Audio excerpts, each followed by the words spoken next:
Bonjour à tous et à toutes et bienvenue dans ce nouvel épisode de la traduction heureuse. Le mercredi 26 novembre dernier, notre équipe a reçu deux intervenantes, Marguerite Loridon et Lucie Marié, qui sont venues nous parler du facile à lire et à comprendre, le FALC. Cette rencontre a été l'occasion d'en découvrir un peu plus sur cette méthode de traduction bien souvent peu connue du grand public. Nous vous proposons aujourd'hui d'écouter la retransmission de cette rencontre passionnante que nous avons enregistrée. Bonne écoute! On va pouvoir commencer. Bonsoir à tous et bienvenue. Merci à vous d'être venus ce soir à cette conférence organisée et animée par les membres du podcast La Traduction Heureuse. Donc c'est une rencontre autour de ce que l'on nomme le FALC, pour facile à lire et à comprendre. Et pour nous en parler avec nous, nous recevons donc Lucie et Marguerite. Donc, merci à vous deux d'être venus ce soir à cet événement au cours duquel vous aurez l'occasion de nous en dire plus sur le FALC, de nous parler de vos expériences et même de nous lire un extrait de vos traductions. Et à la fin de cette interaction, si le public a des questions, il pourra les poser à ce moment-là. Et je vais commencer par vous présenter brièvement. Donc toi d'abord, Marguerite, tu étais à l'ESIT entre 2022 et cette année.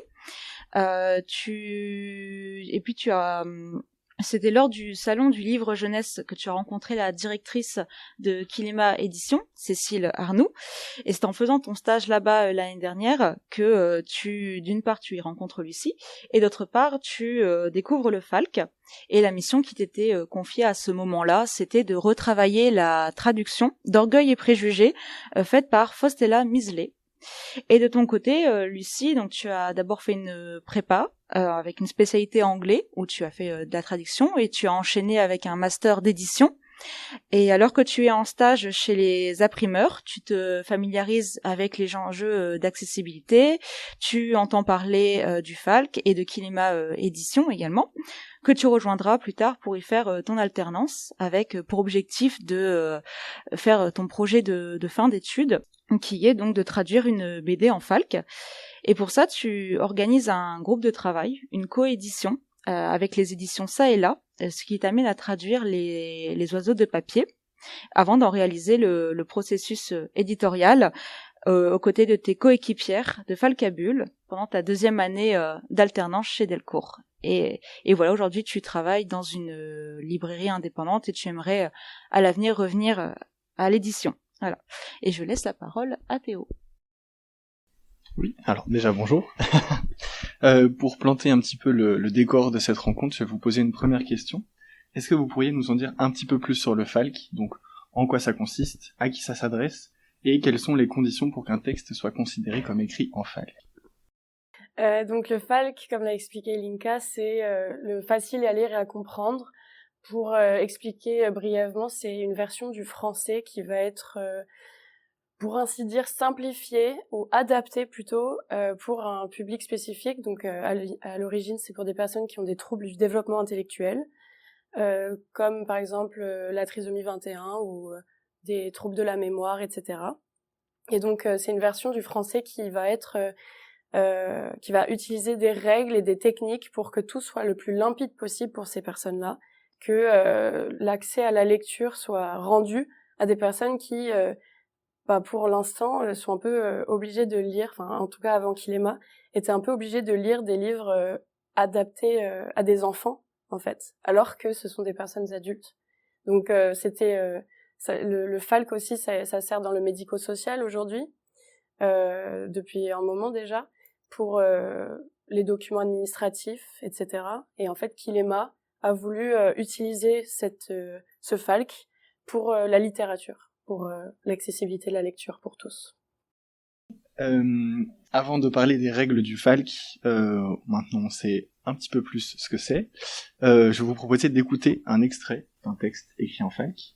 Et donc Marguerite, est-ce que tu veux bien nous lire un extrait de Orgueil et préjugés, donc, que tu as traduit en FALC? Et donc, avant de lire la traduction, je vais vous lire la traduction française, puisqu'évidemment, Orgueil et préjugés, c'est de l'anglais à l'origine. Donc, pour traduire en FALC, on s'est appuyé sur la version française déjà. On n'a pas traduit depuis l'anglais. Donc, je vous lis un petit extrait du texte traduit en français non FALC, avant de lire ma traduction. Donc, chapitre 1. C'est une vérité universellement reconnue qu'un célibataire pourvu d'une belle fortune doit avoir envie de se marier. Et, si peu que l'on sache de son sentiment à cet égard, lorsqu'il arrive dans une nouvelle résidence, cette idée est si bien fixée dans l'esprit de ses voisins qu'ils le considèrent sur le champ comme la propriété légitime de l'une ou l'autre de leurs filles. « Savez-vous, mon cher ami, dit un jour Madame Bennet à son mari, que Netherfield Park est enfin loué ?» Monsieur Bennet répondit qu'il l'ignorait. « Eh bien, c'est chose faite. Je le tiens de Mrs. Long qui sort d'ici. » Mr. Bennet garda le silence. « Vous n'avez donc pas envie de savoir qui s'y installe » s'écria sa femme impatientée. « Vous brûlez de me le dire, et je ne vois aucun inconvénient à l'apprendre. » Donc je vais maintenant lire cette traduction en falque. Chapitre 1. Le nouveau voisin. Tout le monde sait qu'un homme riche et célibataire a besoin de se marier. Alors, quand un homme riche et célibataire s'installe dans un village, tous ses voisins veulent qu'il se marie avec l'une de leurs filles. Mais personne ne se demande si cet homme en a vraiment envie. Et Madame Bennet est comme tout le monde. Quand elle apprend qu'elle aura bientôt un nouveau voisin riche et célibataire, elle court voir son mari. Madame Bennet est très excitée. Elle est sûre que ce nouveau voisin épousera l'une de ses 5 filles. Mon cher, j'ai appris une nouvelle intéressante. Très bientôt, nous aurons un nouveau voisin au château de Netherfield. Monsieur Bennet ne répond pas à sa femme. Tu ne veux pas savoir qui est ce nouveau voisin ? J'ai l'impression que tu as vraiment envie de me le dire, alors vas-y. Eh bien, mon cher, c'est un jeune homme riche, il vient du nord de l'Angleterre. Comment s'appelle-t-il ? Monsieur Charles Bingley. Est-il marié ou célibataire ? Monsieur Bingley est célibataire, bien sûr, et il a beaucoup d'argent. Quelle bonne nouvelle pour nos filles. Monsieur Bennet aime taquiner sa femme. Il aime l'embêter sans méchanceté. Alors il fait semblant de ne pas comprendre la joie de sa femme. Mais pourquoi est-ce que c'est une bonne nouvelle pour nos filles ? Tu me fatigues, tu fais exprès de ne pas comprendre. Tu sais bien pourquoi c'est une bonne nouvelle pour nos filles. Je veux que l'une d'elles épouse Monsieur Bingley. Voilà. Juste pour préciser, j'ai lu plus du Falk que de la version française en réalité, donc vous avez eu un tout petit peu plus de contexte en Falk. Eh ben, merci Marguerite, et je pense qu'on a pu se rendre compte que c'était 2 versions bien distinctes, et justement, en parlant de ces règles, eh bien, quelles sont les règles pour traduire en fac, par exemple, des règles typographiques ? Alors, au niveau de roman, il y a des règles de mise en page déjà. Là, du coup, dans ma lecture, vous n'avez pas vu, mais la première chose qui saute aux yeux quand on regarde, c'est l'alignement à gauche. C'est pas du tout justifié. On a tout le texte qui part de la gauche et chaque phrase est découpée. En fait, elle ne fait pas une ligne seule. C'est pour faciliter la lecture. On va retourner à la ligne en essayant de couper la phrase à des moments qui sont grammaticalement ou syntaxiquement logiques. Pour que le sens soit encore plus explicite. Donc déjà, c'est un des outils. Après, il y a quelque chose que vous avez sûrement entendu à la lecture, c'est qu'il y a beaucoup de répétitions au final. On répète toujours les noms des personnages qui parlent. Donc, on ne peut pas utiliser juste un substitut comme il ou elle sans réexpliquer qui parle. En fait, le but, c'est que le lecteur ne se dise jamais qui est en train de parler. Voilà, faut que ce soit très très clair. Donc des répétitions, une mise en page et aussi quelque chose que j'ai pas lu, c'est le dialogue qui est présenté comme au théâtre, avec à chaque début de réplique le nom de la personne qui parle. Donc j'aurais pu le lire en disant Madame Bennet, mon cher, j'ai appris une nouvelle très intéressante, et puis vous dire ensuite que Monsieur Bennet répond comme au théâtre. Ça c'est le cas dans tous les livres publiés chez Kilema en tout cas. Il y a aussi d'autres règles qui concernent le roman comme la BD. Il faut que la police soit assez grosse. Généralement, on considère qu'une police 14, c'est le minimum, avec un interligne de 1.5.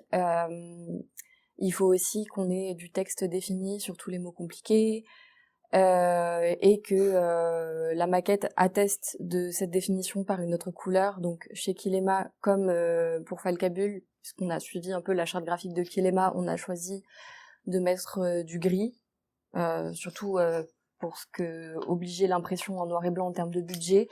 Il y a aussi la question d'écrire toujours au système du présent. Donc même si un livre est écrit au système du passé, on va le reconvertir au système du présent et on privilégie au maximum une voix active, des phrases affirmatives et des phrases au présent quand c'est possible.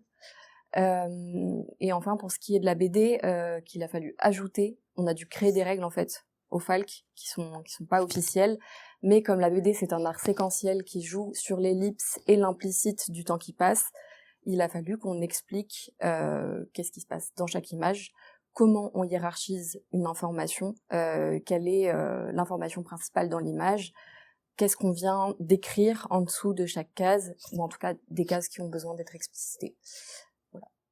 Et pour rebondir sur ce que vient de dire Lucie par rapport au roman, au niveau des ellipses, etc., dans le Falk, en fait, on va aussi se permettre de réorganiser des idées pour que l'enchaînement soit le plus logique possible.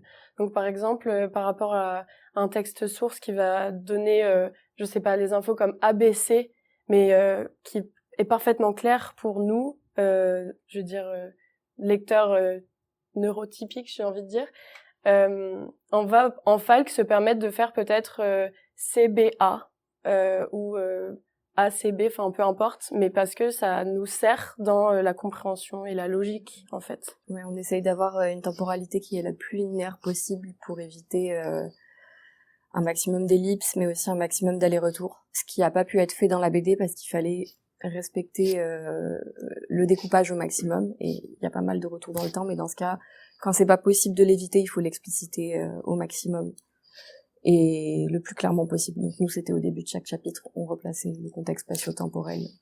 Voilà. Merci. Alors on l'a entendu avec ta lecture, Marguerite, la version source et la version cible sont très distinctes. Mais donc en quoi la traduction Falk est différente d'une autre traduction ? En fait, c'est différent et en même temps semblable. Déjà, je vais dire que c'est semblable, en fait. Parce que on a un public cible et on a un but, donc, et on s'adapte à notre public cible au maximum tout en respectant l'œuvre originale. C'est en ça que le Falk, c'est réellement de la traduction, au final.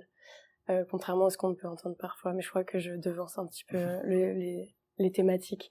Mais c'est aussi différent parce que, comme je vous l'ai expliqué tout à l'heure, personnellement, pour travailler sur Orgueil et Préjugés, j'avais la version abrégée du texte français. Je n'ai plus le nom du traducteur qui a traduit de l'anglais vers le français, mais j'avais sa version abrégée. Et j'avais le manuscrit de Faustella Misele qui avait déjà proposé, elle, une traduction du français vers le Falk. Donc, moi, mon travail s'est différencié de tout ce que j'ai pu faire à l'ESIT parce que je travaillais du français vers le français, en fait. Et c'était très perturbant et en même temps très amusant. J'ai beaucoup dit pendant mon stage que je finissais mes journées avec la tête un peu, je sais pas comment expliquer, très confuse parce qu'en fait, c'est une manière de manier notre propre langue, notre langue natale, qui est complètement différente. En fait, en traduisant en Falk, on est obligé de se poser des questions sur tout le temps. Qu'est-ce qui est implicite, qu'est-ce qui est clair, quel mot va être bien compris et des choses qui sont évidentes pour nous. En fait, on se pose la question parfois de pourquoi on parle comme ça. Et là, on se rend compte que c'est pas du tout évident et qu'il y a plein de choses qui sont très étranges dans notre manière de parler. Donc, c'était très drôle de jouer avec tout ça. Et je pense que pour compléter la question aussi, ce qui change entre la traduction en langue étrangère et la traduction pour l'accessibilité, en tout cas, enfin vers un langage simplifié, c'est que même si y a un système grammatical qui vient être propre et donc presque une nouvelle langue presque autonome, j'ai envie de dire, avec cette notion de public à garder en tête, il y a vraiment la notion de processus éditorial, et là c'est l'éditrice qui parle. En fait, la traduction en Falk, elle se pense dans un processus éditorial de A à Z. Dans la traduction de manière générale, on fait souvent appel à des réviseurs et des réviseuses pour corriger sa traduction, tout ça. C'est rare quand même qu'un traducteur ou une traductrice travaille seul dans le processus, mais là c'est complètement systématique, c'est pas possible de faire sans. Les éditrices réécrivent, les réviseuses réécrivent, et les valideuses, c'est-à-dire les personnes en situation de handicap qui valident tout, réécrivent à leur façon en nous pointant ce qui est pas compris. Donc en fait, dans le Falk et encore plus dans la BD, parce qu'il faut prendre en compte la maquette et la mise en page, la traduction est un processus de recréation, comme vous le savez tous et toutes, mais c'est aussi un processus éditorial de comment on pense le livre et comment on en fait un objet qui est compréhensible et appréhendable par le public. Et d'ailleurs, pour rebondir sur ce que vient de dire Lucie en parlant de nos reliseuses chez Kilema, enfin je n'y travaille plus, mais c'est toujours là. Tout à l'heure, tu demandais comment on peut dire qu'un livre est Falk, et on a omis de répondre à ça, et c'est très important en fait. Sur les livres en Falk, il y a un logo que vous pouvez voir si vous avez des bons yeux, le logo bleu ici, qui veut dire que tout le manuscrit a été relu de A à Z et validé par des personnes en situation de handicap qui sont le public cible en fait de ces œuvres. Et en fait tout le manuscrit est retravaillé pendant des séances de lecture et où on pose des questions au comité de relecture, ça s'appelait comme ça chez Kilema. Et tout ce qui n'est pas clair pour elle, en l'occurrence c'était deux jeunes femmes qui travaillaient avec nous. Tout ce qui n'est pas clair pour elle, on n'a pas d'autre choix que de le retravailler en fait. Si c'est pas validé, c'est pas validé et on ne peut pas dire que c'est Falk. Oui, c'est soit une relecture, soit une écriture collective avec les personnes en situation de handicap. Et dans ce cas-là, on n'est plus sur de la traduction, on est sur de la réécriture ou de l'adaptation. Parce que très souvent, il peut y avoir des contresens ou des faux sens, voilà, ou des omissions même. Mais en tout cas, oui, c'est primordial. On privilégie la relecture, en tout cas chez Kilema et chez Falcabule, parce que c'est comme ça qu'on peut faire de la traduction et garder un aspect le plus littéraire ou le plus proche possible aussi de l'œuvre. Et donc en traduction, on entend souvent parler d'adaptation, justement, c'est un terme qui est revenu plusieurs fois. Et je voulais savoir votre avis dans le cas du Falk, qu'en pensez-vous ? Il y a les deux qui existent en fait, comme j'avais commencé à le dire tout à l'heure. Chez Kilema et chez Falcabule, on fait vraiment de la traduction parce que on se colle à l'œuvre, on essaye d'en chercher l'essence et de la transposer. Enfin, vraiment, en fait, on se pose les mêmes questions d'éthique de la traduction qu'un ou une traductrice de langue étrangère. Mais il existe des œuvres en Falk qui sont des adaptations parce qu'en fait, elles réinventent l'œuvre, elles la réécrivent, elles la coupent, elles en font des résumés. Enfin, en fait, il en faut aussi pour tous les goûts, de toutes les tailles, de tous les niveaux de langage, parce que un pavé comme Orgueil et Préjugés ou comme Les Oiseaux de papier, c'est pas non plus accessible à toute personne en situation de handicap. Et parfois, on va commencer à lire en passant par les titres de Yveline Édition qui, eux, font carrément de la relecture sur 4 niveaux de langage, avec du Falk, la version originale, des pictos et des illus en Playmobil. C'est trop fun. Et petit à petit, monter en volume de texte et passer à de la traduction littéraire pure et dure, comme ici. Enfin, même si sur de la BD, on peut aussi en partie parler d'adaptation parce qu'il y a un remaniement du découpage, mais voilà. Et donc, justement, quelles sont les difficultés de la traduction en Falk ? Quelles sont les contraintes, du coup, à prendre en compte ? Et si vous avez des exemples pour illustrer ces difficultés et contraintes. En tout cas, sur Orgueil et Préjugés, comme je disais, j'ai travaillé avec le manuscrit de Faustina Misélé. Et je pense que ça illustre bien déjà une des premières difficultés, c'est que une traductrice a produit un texte. Et c'est étonnant qu'après une autre traductrice retravaille le texte d'une autre traductrice. Enfin, moi, en tout cas, je trouve ça étonnant. Et en fait, c'est tellement difficile, le Falk, de se l'approprier. C'est pas quelque chose qu'on nous enseigne à l'école. C'est quelque chose qui est très niche, en fait. Et la plupart des traductrices qui travaillent avec Kilema, ils sont débutants en Falk, en fait. Et Faustina Misélé, du coup, elle avait produit une traduction qui, par certains aspects, ne respectait pas la charte de Kilema. Je pourrais après donner plus d'exemples de difficultés ou des choses auxquelles il faut faire attention, justement, mais c'est aussi pour ça que moi, je suis passée derrière et que j'ai essayé de retravailler au maximum son texte en gardant tout ce qui fonctionnait et en retravaillant les moments où ça passait pas. Il y a plusieurs exemples que j'ai pu voir plusieurs fois, pas forcément que dans Orgueil et Préjugés, mais dans d'autres textes qu'on a pu travailler avec Lucie chez Kilema.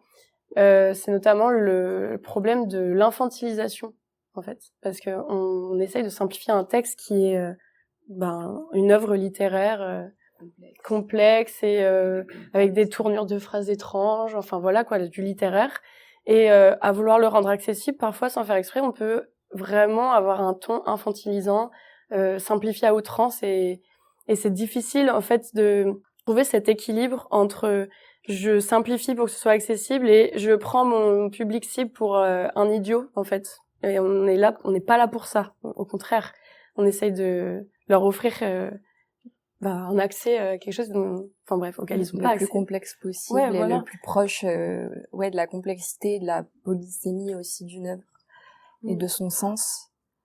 En Falk, une des grosses difficultés qu'on va avoir, c'est traduire l'humour. Par exemple, il faut être capable d'expliciter l'ironie, il faut être capable d'expliciter à peu près tout. Par exemple, je donne un exemple bidon, mais dans la BD des oiseaux de papier, dans l'original, il y a un colbar, du coup un contrebandier iranien, qui dit à son collègue l'asthme c'est un cadeau de la guerre, ça c'est la guerre qui m'a fait ce cadeau, t'inquiète pas, je vais bien. Et il a fallu expliquer du coup dans la BD en Falk que c'est pas un cadeau au sens propre, il dit ça pour rigoler quoi, parce que en vrai la guerre, c'est ce qui lui a produit de l'asthme, et donc il le fait pour rire, mais c'est un peu triste en vrai. Et il y a un peu tout ça. En fait, faut essayer de réussir à tourner de l'ironie ou des paradoxes, des contradictions, tout ça, de la manière la plus subtile et claire possible, ce qui du coup peut apparaître comme pas très subtil pour quelqu'un qui a l'habitude de lire des choses très ironiques. Mais quand on se plonge dans un langage très Falk, non seulement on comprend plus l'ironie, mais en plus on trouve ça, on finit par trouver des tournures, essayer de trouver ce juste milieu-là qui est assez complexe. Et je pense que dans les autres difficultés aussi, c'est vraiment, tout à l'heure on parlait du fait d'avoir un récit linéaire.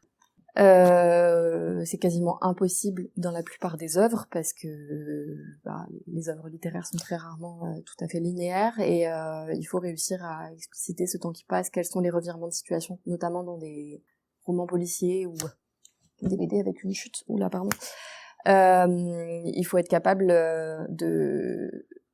d'accompagner le lecteur dans cette transition spatio-temporelle constante, en ne lui dévoilant pas la chute finale et en expliquant la chute finale sans que ça fasse 15 pages pour dire c'est là que tient tout le nœud du récit, et en même temps il faut que ce soit compris.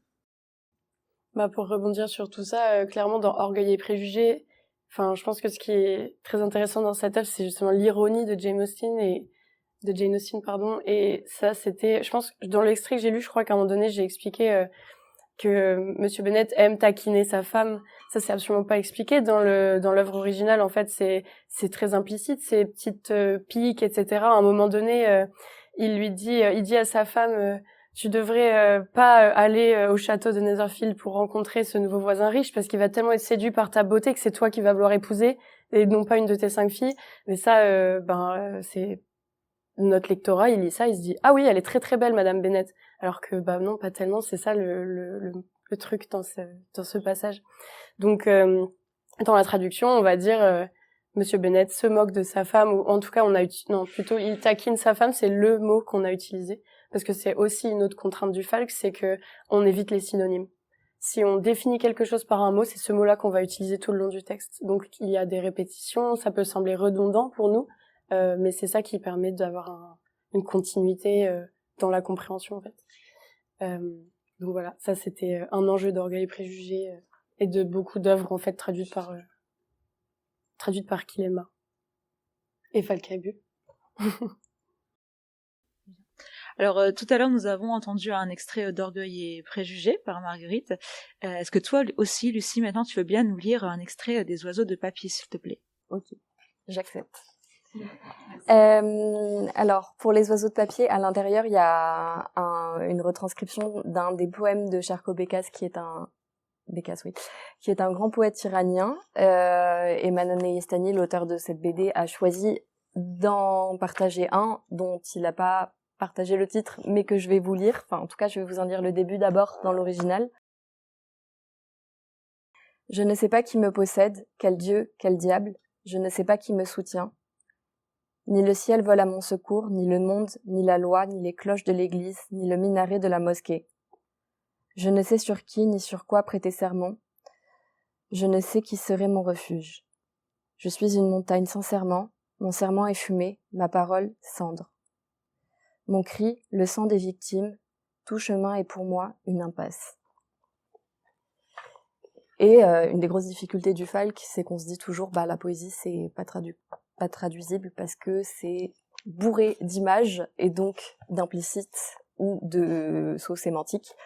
Donc il a fallu essayer de traduire ça et ça a été un jeu assez rigolo et long.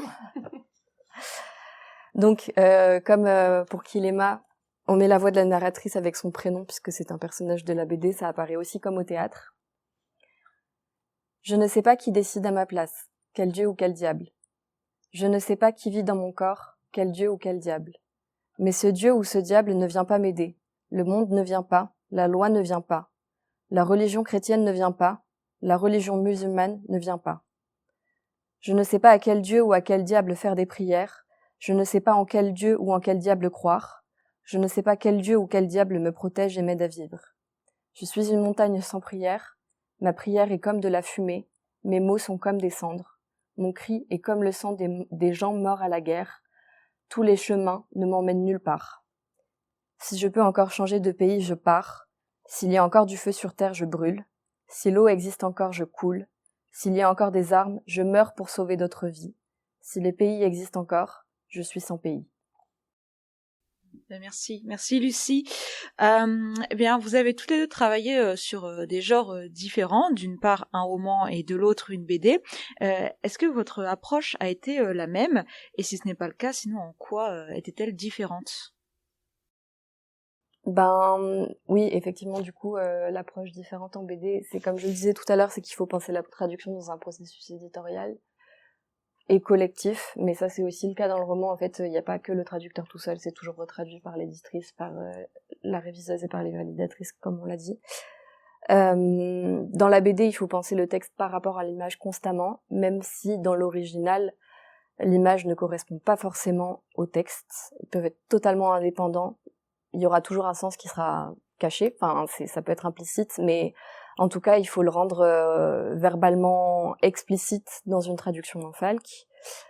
Une autre chose qui change, c'est qu'il faut aussi expliquer le sens de lecture et la manière dont on lit une BD dans une BD en falque, là où c'est pas forcément le cas pour un roman, puisque en roman on sait qu'on lit de gauche à droite, une BD on sait pas forcément dans quel sens on lit les cases et dans quel sens on lit les bulles. Donc on a décidé de casiner les cases. Voilà, c'est un mot qu'on a inventé pour dire numéroter.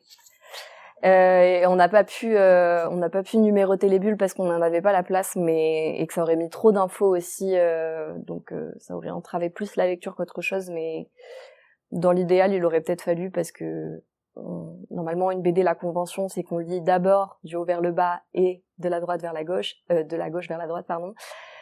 Mais il y a certains auteurs qui s'amusent à commencer sur leur case la lecture à droite, même si c'est pas la bulle la plus haute. Et ça, bien sûr, ça dépend de la composition de l'image et de la place qu'on a sur une case. Donc, il a fallu penser à tout ça. Traduire la BD, c'est aussi penser sa maquette, comme je disais tout à l'heure, mais en fait, ça veut dire qu'il faut retraduire en mettant en page. On est obligé de changer le découpage, ça se fait forcément au moment de la maquette. Enfin, il y a forcément des choses qu'on prévoira pas au moment où on fait le chemin de fer. Il y a des ajouts qu'on voit que au moment où on réorganise nos cases sur la planche avec un format de bande dessinée qui change et une page, enfin le nombre de pages, donc la pagination qui change aussi. C'est une traduction qui est à la fois textuelle et graphique. Je pense que c'est en ça que c'est différent ce qu'on a fait toutes les deux, mais Lucie, elle a aussi travaillé sur beaucoup de manuscrits chez Kilema quand t'étais en alternance et que j'étais en stage. Donc en vrai, tu connais tout, toi. Mais je pense que quelque chose qui était, je sais pas si c'est tant sur des différences de processus, mais un truc qui était difficile, c'était de s'approprier le vocabulaire qui est ok en falque, en fait. Il y a vraiment des mots, ils sont interdits, on n'a pas le droit de les utiliser. J'ai même plus d'exemples. Je crois que d'ailleurs, c'est incompréhensible. Ouais. Typiquement, d'ailleurs. Ça veut dire quoi, d'ailleurs? On parle d'un autre endroit, mais ça veut pas dire du tout dire ça, en fait, quand on l'utilise. Enfin, je sais pas. Ouais, beaucoup d'adverbes, en fait, on gardait que mais, où est donc en icard, si on veut faire une grosse caricature. Et encore, des fois, le donc ne passait pas. Enfin, le or, jamais. Enfin, c'est vraiment, ça dépend. Et puis, ça dépend aussi évidemment des relectrices avec qui on peut travailler. Le panel est très réduit puisque chez Kilema, c'est une toute petite maison d'édition, donc on a travaillé qu'avec 2 relectrices parce que les moyens financiers permettaient pas de faire plus. Mais en vérité, j'imagine que la liste de vocabulaire interdit, elle peut changer. Déjà, elle changeait du jour au lendemain avec les personnes avec qui on travaillait, parce que dans certains contextes, on peut comprendre le mot, et puis dans d'autres, on a perdu. Et puis aussi, la mémoire flanche, en fait, ça fait partie du handicap. Mais si on tombe sur un autre type de handicap ou une autre personne, parce que chaque porteuse de handicap est différente dans son handicap, la liste change complètement, et voilà.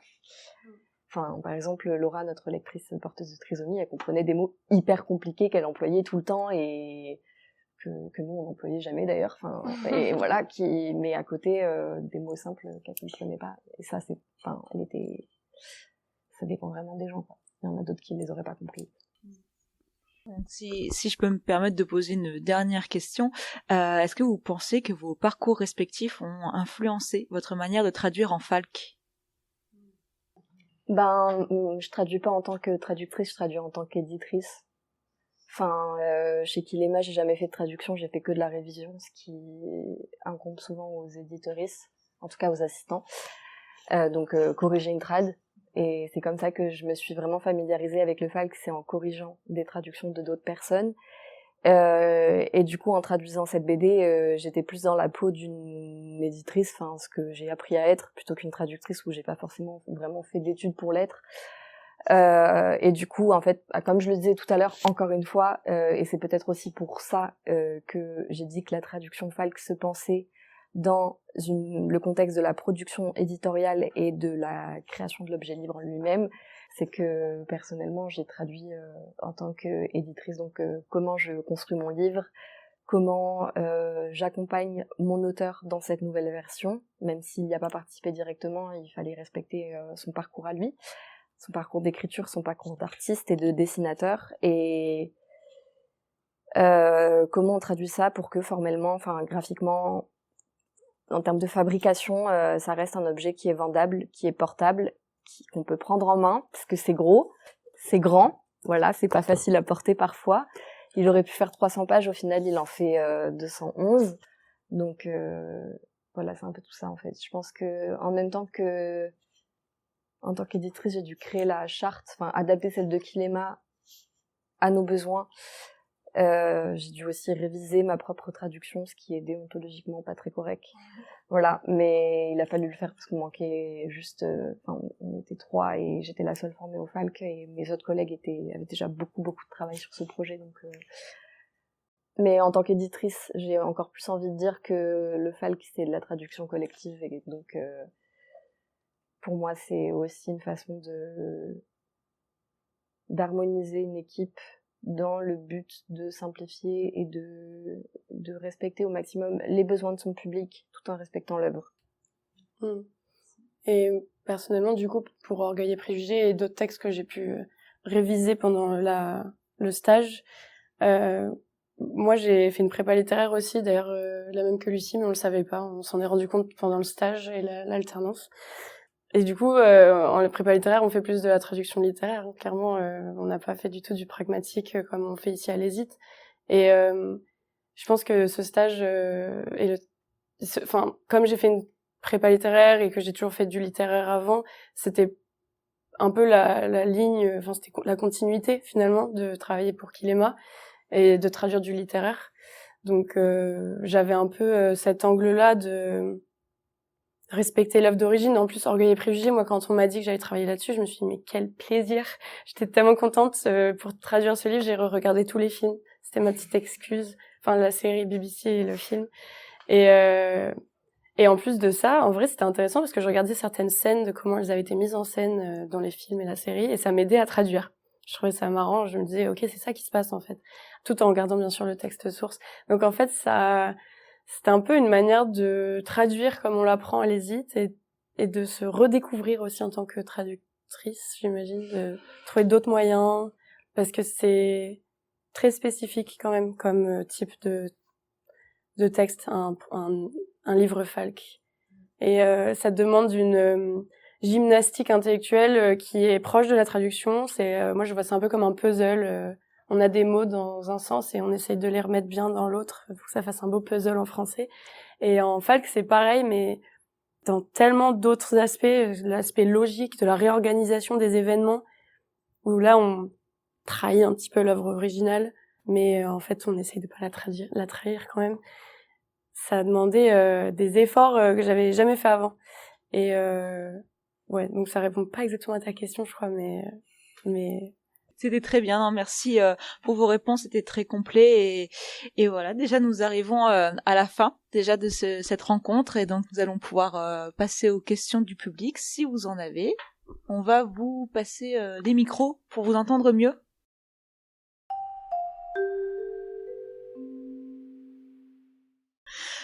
Bonsoir Marguerite et Lucie, je suis ravie du coup de vous avoir vu ce soir, c'était super. On a eu une intervention dans notre classe d'une de nos traductrices qui a essayé de faire un DM en traduisant vers le Falc, donc on avait quelques éléments, et c'est super de voir à quel point vous avez complété déjà tout ce qu'on avait pu voir avec cette présentation.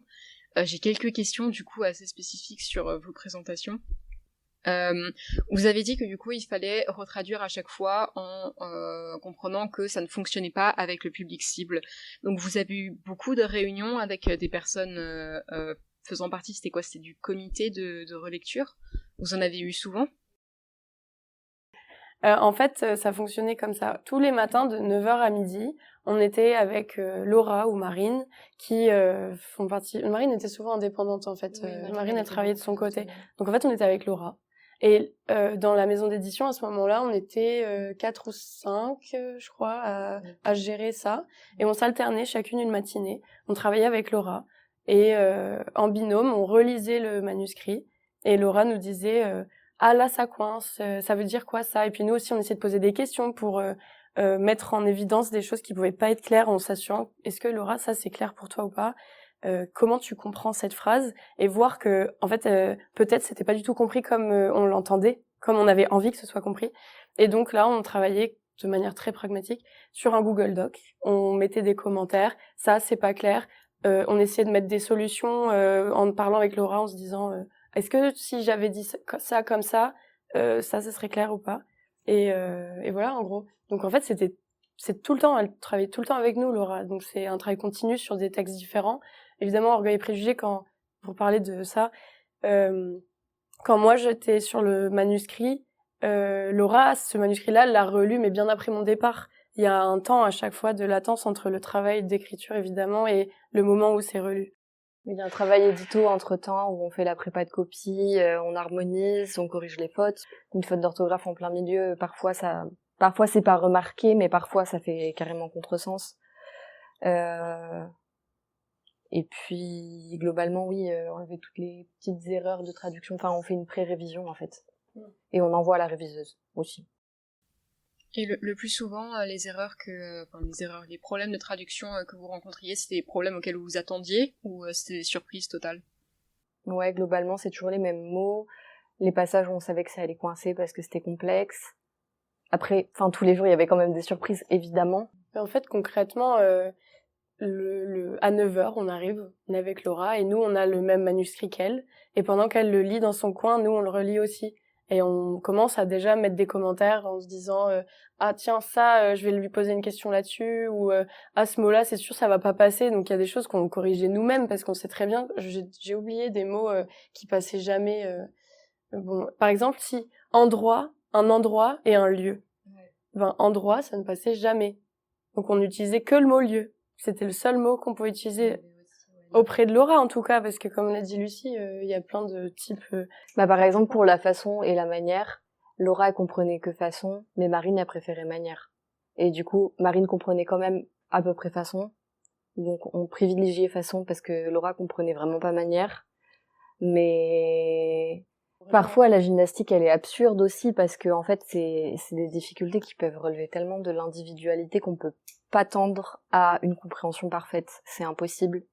Même si on le fait au maximum, en tout cas avec les relectrices qu'on a. Je suis désolée, j'ai plein d'autres questions en soi, donc pour la prochaine personne, il faudra attendre. Alors, ce qui est drôle, c'est que pour le même devoir maison, j'ai travaillé, moi, sur une BD, du coup, que j'ai traduite, mais avec un postulat complètement différent. Je voulais savoir comment tu t'en étais tirée, toi, Lucie, au niveau de la BD. Est-ce qu'il y avait même des passages de planches qui avaient été, je sais pas, complètement même enlevés dans le rendu Falk, ou est-ce que c'était quelque chose qu'il fallait garder absolument, et essayer de s'en sortir dans les bulles uniquement? Mais alors là, ça va dépendre de tes auteurs et de tes éditeurs, puisqu'il y en a plein qui te diront non, tu supprimes pas une planche, puisque une case est une œuvre à part entière. J'ai supprimé 3 cases dans l'œuvre. Une qui était un retour en arrière, qui était superflu et qui valait mieux expliciter par du texte, et qui en plus rajoutait un niveau de sens qui était pas primaire dans cette explication de retour dans le temps, du coup qui allait embrouiller le lecteur, donc je l'ai enlevé. Une autre parce que c'était une description de mouvement qui était découpée assez longuement, donc je pouvais me permettre de supprimer ça pour gagner une page sur ma maquette. Donc là c'était plutôt une question de mise en page. Et la dernière, je crois que c'était aussi une question de mise en page où ça rentrait pas, parce que, enfin, encore une fois, sur de la BD, quand on l'a traduit en Falk, il faut, si tu redécoupes, puisqu'il faut rajouter, enfin, en tout cas, moi, dans mon postulat, il faut rajouter du texte de description, de narration. Il y a un moment, ça passe pas sur la page, ou alors tu te retrouves avec le plus grand livre du monde. Je sais pas si vous voyez ce que c'est cet album jeunesse, mais c'est énorme.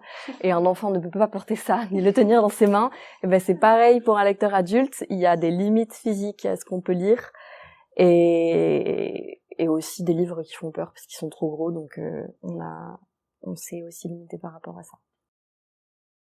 Du coup, toujours en lien avec la BD, par rapport au roman, je me disais qu'il y avait peut-être un peu plus un problème de foisonnement, du coup, pour essayer de rentrer dans les bulles, visée explicative versus essayer de respecter les critères, parce que vous avez parlé d'une police 14, donc il faut que ce soit suffisamment large pour qu'on puisse le lire, mais en même temps qu'il y ait suffisamment d'informations pour que ce soit compréhensible. Donc c'était un défi supplémentaire ou pas? Ça a été un gros défi dans le sens où on n'a pas fait de police 14, on n'a carrément pas respecté le Falk sur ça. En fait, on n'a pas pu. Dans le sens où, en sachant que cette BD a été tirée qu'à 100 exemplaires et que c'était, entre guillemets, la première version, donc une version test pour avoir des retours des assos et avoir un premier pas, c'était soit ça, soit elle n'était pas publiée, donc on l'a fait. Et ça a été validé par notre lectrice qui était chez Kilema. Mais du coup, on est resté sur de la police 12 ou au maximum, enfin minimum, pardon, mais c'était vraiment, pour le coup, c'est de l'ordre presque du crime. On est descendu à 11,5 dans les bulles où c'était trop chaud. Et vraiment, enfin, faut pas faire ça. Genre, enfin, encore une fois, c'est vraiment, on l'a fait parce que c'est tiré à 100 exemplaires, que on savait que cette BD serait tirage très très limité, très peu lu. Et qu'il fallait quand même avancer et proposer quelque chose. Le foisonnement, il faut couper. Il faut rajouter ce qu'on peut dans la narration. Il faut enlever tout ce qui est secondaire. Il faut essayer de ramasser au max. Et parfois, c'est pas possible. Du coup, nous, ce qu'on a fait, c'est qu'on est passé d'un format roman graphique un peu classique, un peu petit, à un A4 traditionnel. Enfin, déjà parce que notre lectorat, il a l'habitude d'avoir des polycopiés, du coup, il connaît les feuilles A4 alors qu'il connaît pas les livres, surtout dans les instituts. Et on a pu grossir comme ça la police, on a redécoupé toutes nos bulles, on a bien gentiment agrandi et modifié sur Photoshop une par une. Voilà, merci à ma collègue. Et on les a remises sur nos cases en gâchant parfois un peu une partie de l'image. Parfois, il y a des bulles qui dépassent un peu sur le visage. Pareil, c'est interdit en VD, enfin, on cache pas le visage de celui ou de celle qui parle. Bah là, il n'y avait pas le choix. Du coup, c'est pas super beau, mais on n'avait pas d'autre solution. Dernière question brève du coup pour vous deux. Tu as parlé vite fait, Marguerite, du problème de trahison par rapport aux œuvres générales. Je pense que c'est au niveau de la respect de la chronologie de l'œuvre, s'il y a des flashbacks, comme on dit. Vous vous en sortez comment par rapport à ça au niveau de la présentation? Alors, en roman, quand c'est possible, je crois qu'on se permettait peut-être même de changer au sein d'un même chapitre. En vrai, c'est facile parce que on a moins l'impression de trahir l'œuvre quand on change juste l'organisation dans un seul chapitre. Si c'est carrément tout un passage de l'œuvre qui doit passer à la fin du livre, là, ça va devenir compliqué. Je pense qu'on va plutôt utiliser des marqueurs temporels très forts. Genre, je sais pas, en mars de l'année dernière, il s'était passé ça et on va recontextualiser tout ça et redire ensuite mais aujourd'hui, en novembre de cette année, et en fait, l'ellipse ou le flashback, il est hyper déterminé, enfin délimité, alors que dans l'œuvre originale, peut-être qu'on va juste dire, elle se souvint de nanana. Là, on va faire exprès d'être hyper, on va prendre les gros sabots et on... Puis il y a la maquette qui suit aussi. Dans Sherlock Holmes, on a fait une partie où enfin, du coup, c'est publié chez Kilema, mais j'ai fait la révision de ce texte. Je crois qu'on avait mis des marqueurs graphiques. Enfin, juste la partie, elle avait pas la même couleur au niveau du titre ou je sais plus trop quoi. J'ai la mémoire très courte. Ouais, il y avait pas mal de trucs qui étaient mis en rouge, je crois, parce que c'était la collection ado. Du coup, il y avait encore des couleurs, puisqu'on passe en noir et blanc dès que c'est adulte. Et il y a aussi le truc où des fois on fait des omissions, mais volontaires. Enfin, c'est un choix éditorial en fait. L'éditeur choisit de couper ce passage et tant pis, parce que sinon ça ne sera pas compris. Et en fait, entre avoir une œuvre qui est trahie, qui est pas la même, puisque de toute façon traduire c'est transformer, c'est recréer d'une certaine manière, et pas avoir d'œuvre du tout pour 10 millions de personnes, on a préféré trahir. Oui, c'est un point que je voulais dire aussi tout à l'heure, c'est que en fait c'est des œuvres qui sont imparfaites, mais au moins elles existent.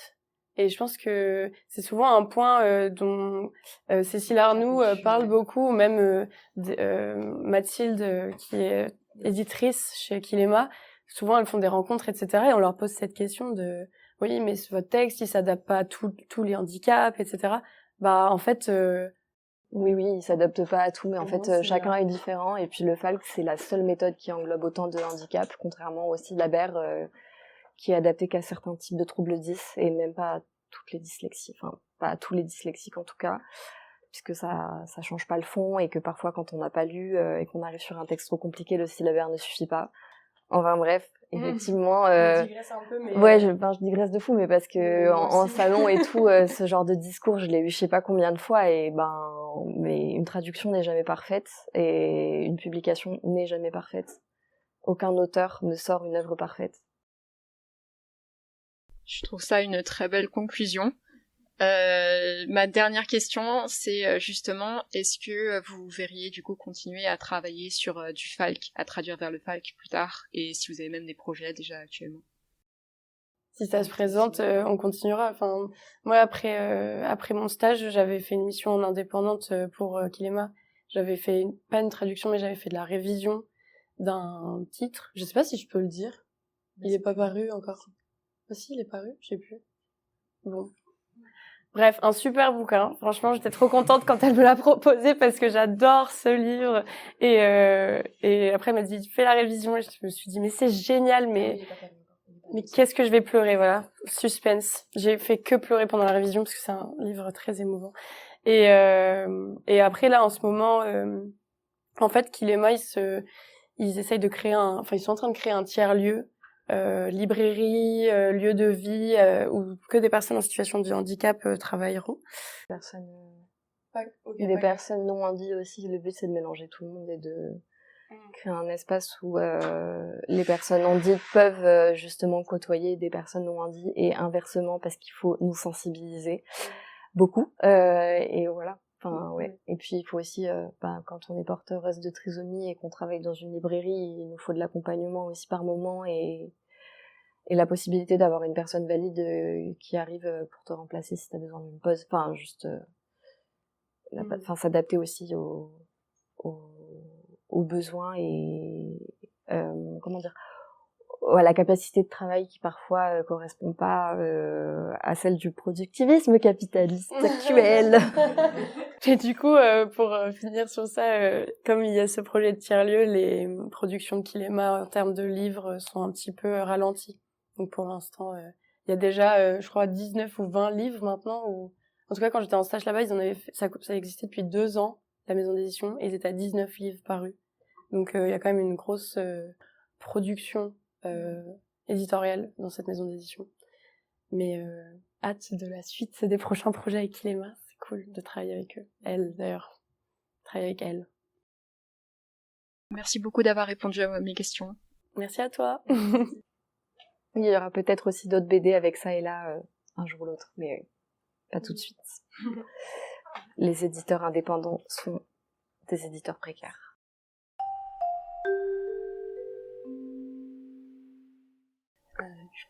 Merci, c'était très intéressant. Je suis en train de faire un master axé sur l'accessibilité dans la traduction. Du coup, j'en vois pas mal de Falk, et c'est pour ça d'ailleurs que je suis là. C'est très intéressant.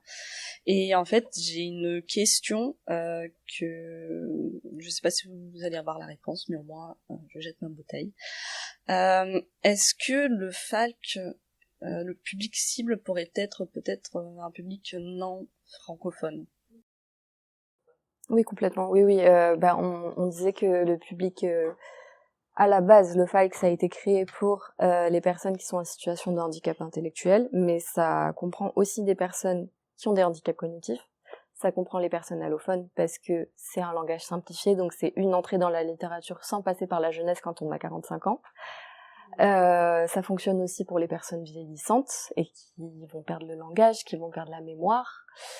Et j'oublie un public, oui, les personnes dont la langue maternelle est la LSF, parce que la structure de la LSF est différente du français courant, et que le Falk s'en rapproche un peu plus à ce qu'on dit. Après, je parle pas la LSF, mais j'ai des copines qui deviennent interprètes en ce moment même et qui ont confirmé ça, et des personnes malentendantes le confirment aussi régulièrement. Le Falk, ça peut être un accès à l'écriture, à la lecture, quand on est une personne dont la langue maternelle est la LSF. C'est un public très élargi en fait. Et aussi, je crois que tu l'as un peu dit, mais les troubles de l'attention, Oui, ça peut aider parce que cognitif c'est compris. Avec toutes les répétitions, etc. et la mise en page, c'est sûr que la lecture, ça coule quoi, tout seul. C'est très agréable. Super. Et du coup, je rebondis sur ça. Une autre question. Est-ce que vous pensez que, vu que c'est une traduction complètement différente de la traduction d'une langue source qui n'est pas le français, est-ce que vous pensez que le code déontologique de la traduction, une personne qui doit parler la langue comme sa langue maternelle, est-ce que ça s'appliquerait pour le Falk ou pas? Tu veux dire le fait que normalement on traduit que vers notre langue natale? Ah, c'est intéressant. Techniquement c'est moi c'était ma langue natale, c'est celle de Lucie aussi, de parler français. C'est le français, hein. C'est juste que c'est le français moins des mots et des structures. Est-ce que ça pourrait être un atout, un traducteur qui gère bien le français mais qui n'a pas ça comme sa langue maternelle, pour justement adapter ça vers un public avec une langue plus simplifiée ou pas? Je sais pas trop en fait. Moi la question, il faut quand même connaître le français aussi sur le bout des doigts pour être capable d'en revenir à la racine et il faut vraiment revenir aux bases du français. Et je pense que, de toute façon, on dit qu'on travaille que de sa langue source quand on est traducteur, mais il y a plein de contre-exemples avec des traducteurs, surtout des auteurs, mais traducteurs, qui travaillent vers une langue étrangère et qui s'en sortent très bien. Et je pense que c'est un truc de toi à toi en fait à ce moment-là. Est-ce que tu te sens légitime ou pas? Parce qu'au final, c'est quand même sympa de traduire du Falk dans le sens où c'est utile, tout le monde le fait pas. Si tu te sens capable de le faire, fonce en fait. Il y a de la place, il nous manque des gens pour faire ça, donc. Au pire, tu seras pas pris par la maison d'édition, mais t'auras appris quelque chose. C'est juste, effectivement, c'est tellement un travail de questionnement constant sur des trucs qui normalement tu les regardes même pas, tellement c'est évident. Je parle d'effets de langue, etc. Ça demande d'être assez pointu en français, quoi. Mais après, comme on disait tout à l'heure, comme la traduction Falk, c'est une traduction qui est beaucoup plus collective. Si on travaillait avec des personnes allophones pour faire ce type de traduction, je suis sûre et certaine qu'on apprendrait plein de nouvelles façons de repenser la langue française en Falk, et plein des gymnastiques qu'on n'a pas, puisqu'on part de notre langue maternelle pour aller vers notre langue maternelle, là où une personne qui aurait déjà dû faire cette gymnastique pour aller vers du français aurait déjà intégré certaines galipettes à faire en fait, je pense. Enfin voilà. Ce serait peut-être pas au début, en tout cas le temps de trouver une façon de faire qui corresponde. Peut-être que un traducteur allophone ne serait pas le traducteur principal ou le traducteur unique, mais les traductions à 4 mains, ça existe aussi. Merci.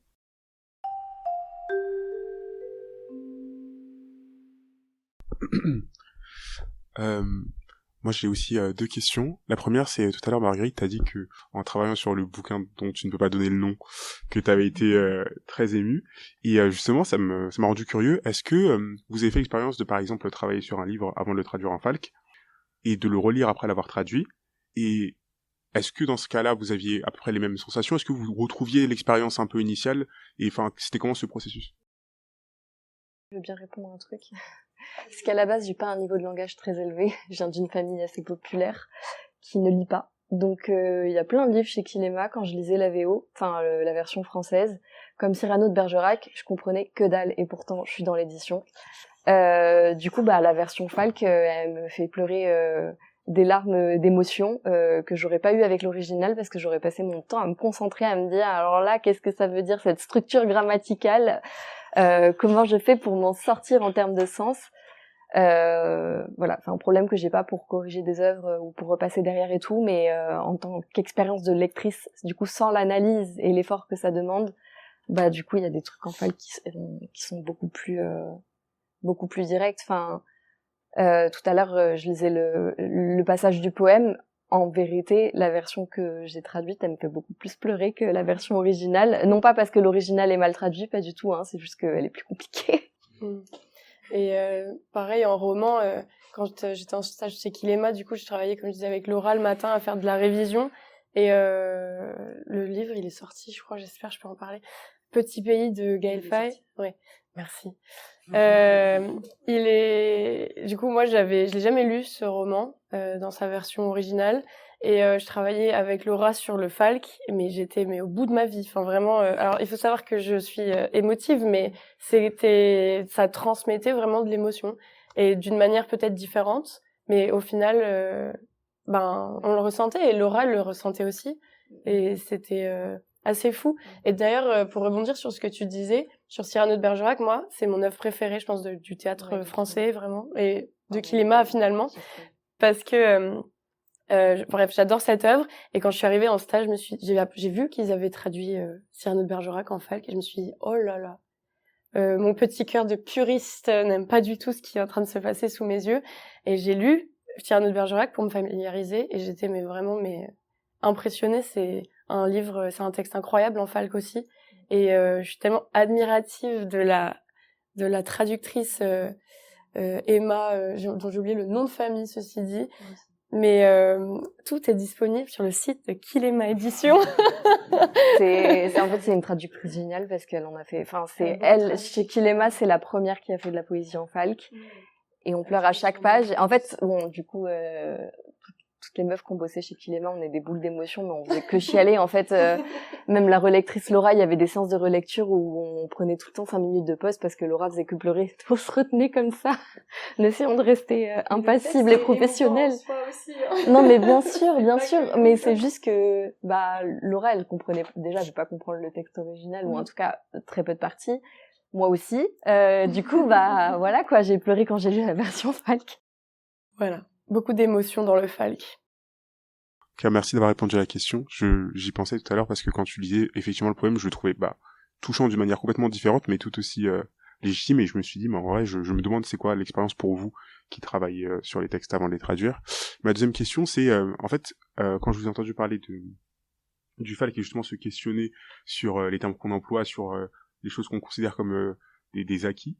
Est-ce que avec la perspective que vous avez maintenant, vous vous dites que ça devrait faire partie du parcours d'un traducteur, ne serait-ce que pour vraiment avoir un rôle plus actif dans l'utilisation du langage, vraiment, ce mot que j'utilise quand je traduis, en fait, pourquoi il est utilisé, enfin, je trouve que ce dont vous avez parlé, c'est assez intéressant. Je me demande si vous pensez que, en conclusion, le falque, c'est quelque chose qui est de la traduction, mais très différent, ou c'est quelque chose qui devrait compléter la formation d'un traducteur, en fait.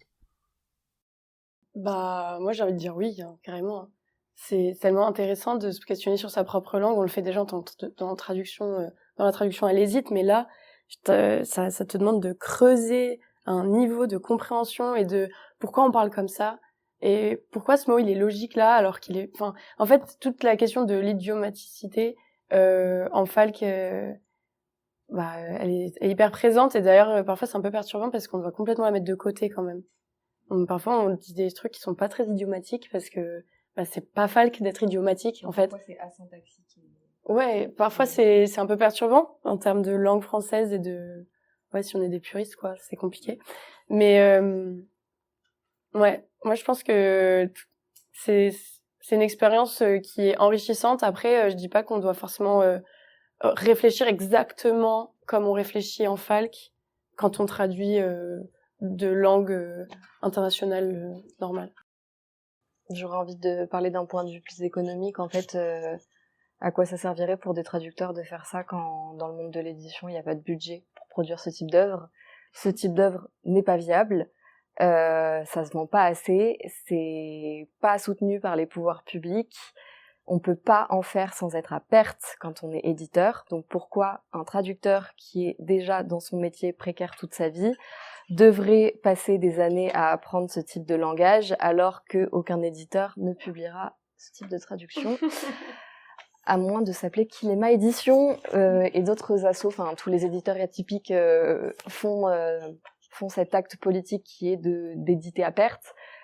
Mais en fait, avant que les traducteurs s'y penchent, il faut vraiment qu'on ait des subventions au niveau de l'édition et que les canaux de vente se mettent sérieusement à qu'on puisse bosser ensemble en fait pour que les canaux du livre de vente, de diffusion intègrent l'adaptation et l'accessibilité dans les librairies, en fait, que ça reste pas que dans les bibliothèques ou dans les institutions. Pour ouvrir sur ce que tu dis, au final, effectivement, traduire en Falk, c'est pas très rentable. Hein, enfin, en tout cas, produire de la traduction Falk, ça ne l'est pas. Par contre, utiliser un peu des méthodes de la traduction Falk dans la traduction non Falk, ça c'est intéressant, je pense. Oui, d'un point de vue intellectuel, c'est toujours important de savoir déconstruire sa langue et de savoir d'où elle vient, comment elle fonctionne, et le Falk, ça va vraiment là-dedans, en fait. Ça interroge la structure. De la déverbalisation, voilà. Au sens pur, quoi. Enfin... C'est du Duras et Beckett en moins compliqué, en fait, et en moins beau, mais enfin, voilà. Ouais. Merci pour vos réponses.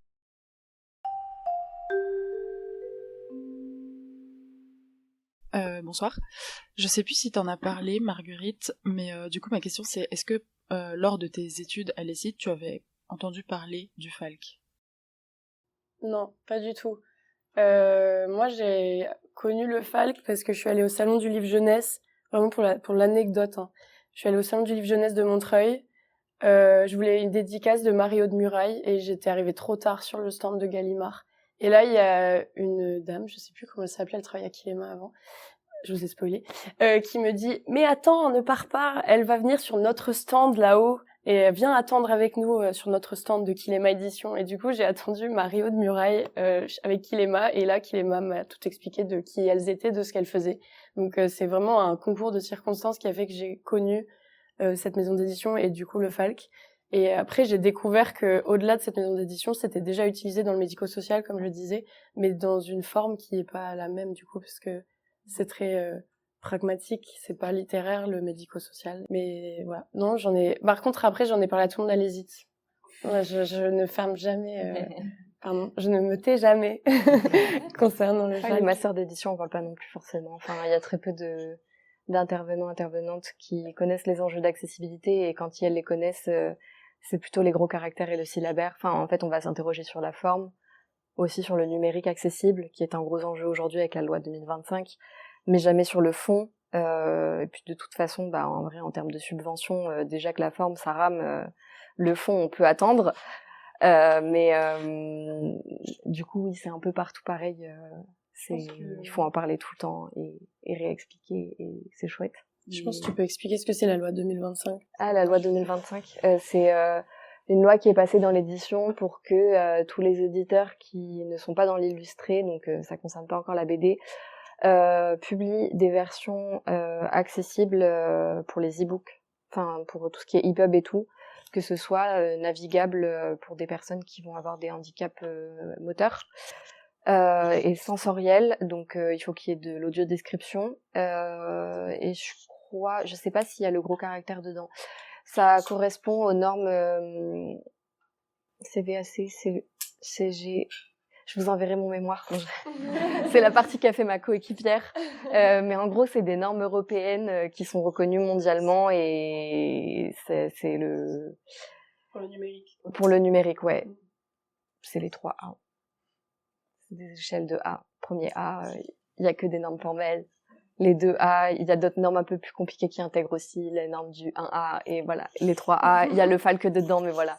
C'est technique. Vous voyez, je ne maîtrise pas. Merci. Du coup, on apprend que toi, t'as un peu tout appris pendant ton stage, ce qui est un peu rassurant pour nous qui sommes en ce moment en recherche de stage. C'est tout ce que j'allais dire. Merci.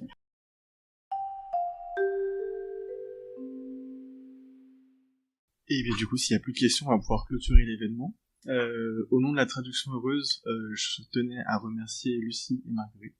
Merci beaucoup pour votre intervention. C'était un plaisir de discuter avec vous. Je remercie aussi Cédric pour l'organisation et l'enregistrement de l'épisode. La Sorbonne Nouvelle également pour nous permettre d'organiser cet événement et d'être ici dans cette salle. Et enfin, au nom d'Elinka et moi, je souhaite remercier toute l'équipe de la traduction heureuse pour l'organisation du podcast. Et un dernier remerciement pour vous. Merci à vous d'être venus assister à cette rencontre. J'espère qu'elle vous a plu. Et il ne me reste plus qu'à vous souhaiter une bonne soirée. Merci.